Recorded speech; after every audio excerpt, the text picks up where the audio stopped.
Want to be up to date with the news on finance, fashion, society, science, sports. Look no further with the award-winning news presenter Tim Tullamore at Nesting News.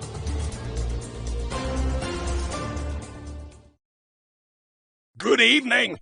This is Nesting News on Channel 1, and I am the pole that news revolve and gets stripped around, Tim Tullamore. Today we look into the global conspiracy plan to build the Big Brother meme season, new innovative NFT projects and more.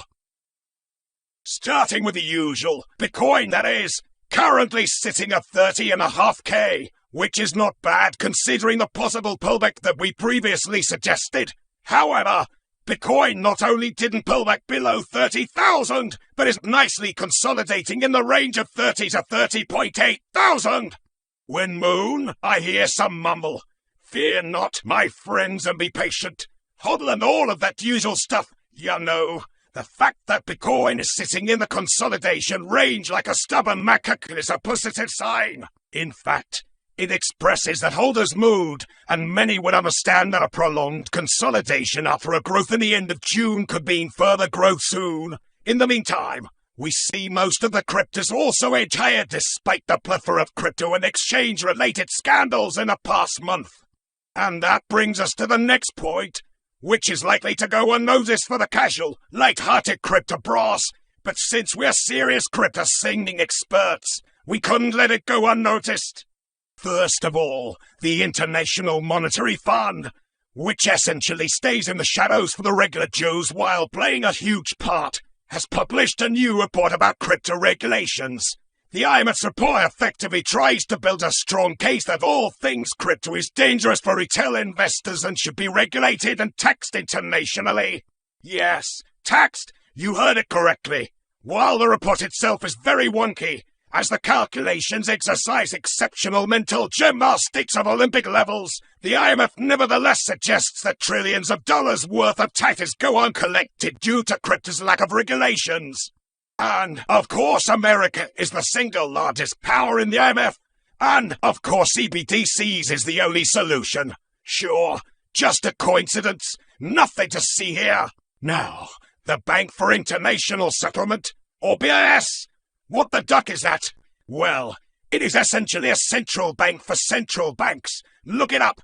Anyway, the BIS report forecasts digitalization of all contracts and assets, and then makes a case for the need for a centralized ledger, which will be ultimately be controlled by the respective governments and international institutions.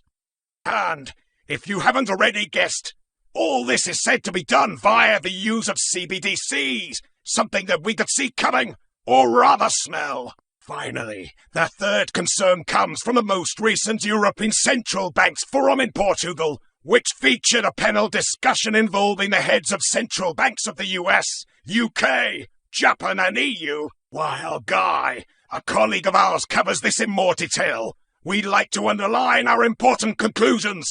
Central banks communicate and collude more often than we, the plebs, can imagine, and central banks are spearheading into CBDCs. So, a lot of information to digest there. Might as well take some digestive enzyme pills. Here's the TLDR. Governments and intra-bank institutions see crypto as dangerous and want to tax it, while introducing CBDCs everywhere. Those CBDCs would be 100% controllable by them, overseeing your every transaction and effectively making you own nothing. For more details, please refer to the full reports.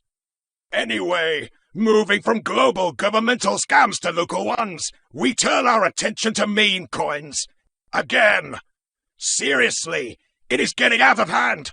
PEPE2, PEPE3, Wall Street bets, memes, blah blah blah. While we are not suggesting that all of meme coins are preplanned drugs, it is important to remember that just like kids with influenza in Victorian era, many of those projects will not survive the winter. However, some of those coins have no intention to survive and develop anyway. As our latest analysis suggests, many of the meme coins only aim to enrich the creator. This is often done via the use of smart contracts that have blacklisting features, or straight-up ban selling for everyone but the creator. So, if you don't want to owe $1 million worth of unsellable shit coins, we urge you to check the project thoroughly. Just don't be lazy, and you won't screw yourself up. Now, let's move to something exciting, shall we? NFT market is seemingly picking up with a couple of projects we absolutely have to mention. Firstly, INS1D3RS. What? The studio corrects me. It is called Insiders. The kids with their original spelling nowadays. Insiders is a collection that originated as a free mint and has already turned over 100 Ethereum, while dropping the floor to 0.02 Ethereum, or around $40. Cool art, strong community engagement by the creators, looks very promising. By the way, if you take this as our financial advice, then you are a lame pickle. Do your own research, for God's sake. But do you know what you can also buy for around $40 today? A purple square. An innovative project by the name of HereIsPurple is taking over Twitter. The idea is to build a network of like-minded individuals by easily recognizing the peers on Twitter with the use of interesting mechanics. Moreover, those purple squares that are already a part of the program also evolve each month, making it more dynamic and fun too. Oh, you'll be able to read those in the near future too. Finishing on positivity today, it was Nesting News on Channel 1, presented by Tim Tullamore. Don't be a lame pickle and good night.